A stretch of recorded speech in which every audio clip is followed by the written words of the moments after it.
good understanding of this passage, I would ask that you go back, and I'm going to try to give you some hot spots, points today. But this whole chapter in John chapter 9 is about a man who was born blind.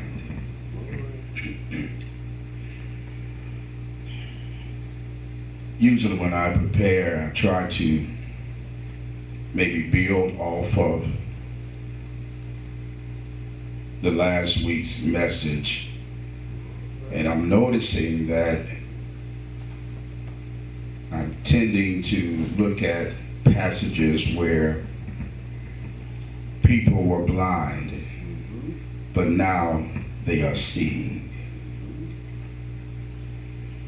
So I'm wondering, what is it that the Lord would have us to know about the issues of blindness and the issues of seeing? We have coined a term when we're looking at situations or in conversations with some people that we tend to turn a blind eye to the situation, which means that we see it, but we don't see it. And I'm afraid that because we continue to turn a blind eye to situations, just because we don't feel it affecting us,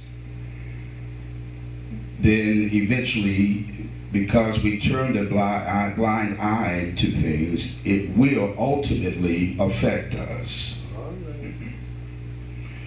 Sometimes we turn a blind eye to the crimes in our community because we don't want to get involved, or we feel like if we say something, then something might happen to us. It disturbs me, and I'm guilty of it at times, turning a blind eye to the situations that are going on in this country. Turning a blind eye to the emasculation, I would say, of black men, and it's identifying that history is repeating itself. Lynchings that were going on in the 1800s and early 1900s are now happening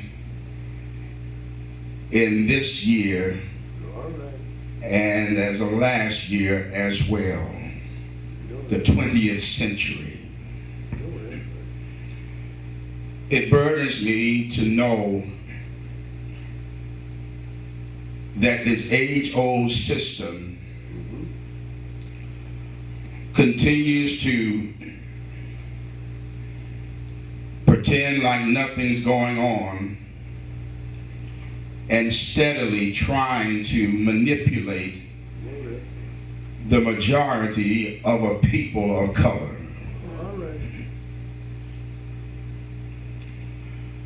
I hurt when black men don't see the worth in themselves and continue to act as though they don't know who they belong to. And I have to focus and point out black men because we already have a target on our backs from the Caucasian persuasion. Amen. And some of our sisters have given up on us because of our behavior. Given up on us because some have bought into the lie that has been told. Some have moved away from the relationships because of being hurt and abused. And you can't help but to make that type of move when we don't know how to appreciate who God has placed in our life.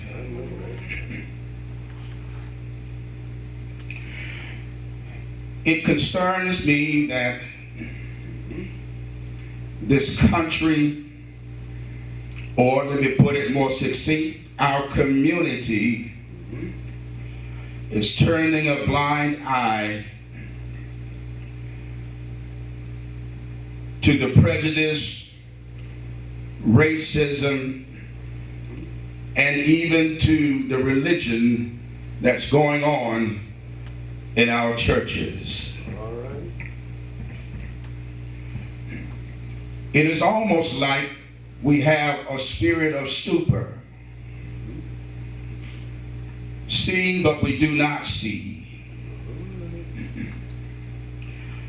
because the situations that happen for us become so personal and we feel it that we can't get caught up in what's happening in the world, because I'm just trying to take care of myself. It used to be when we were growing up, at least I was growing up, whatever I did wrong, my mother and father knew about it before I got home, because we had a community. Amen. I got a whooping from those who saw me, and then got a whipping when I got home. Amen. Because of community. Amen. We don't see that anymore. No. And I would say that we don't have the community anymore, All right. because everybody has been affected by the degradation, by the racism. All right. And when you come to church for some solace, some restoration, you don't find it, because the scene is not set for a spiritual overflow. We see things happening and we think it's cute when we look at people shouting or acting as the shout and dancing in the church, and it's become a fad now to the point where you don't really, it would interpret that you don't really feel or see a move of God unless you're cutting a step, unless you're dancing in the church. And it's surprising to know that a lot of things are going on in the church that God might not approve of.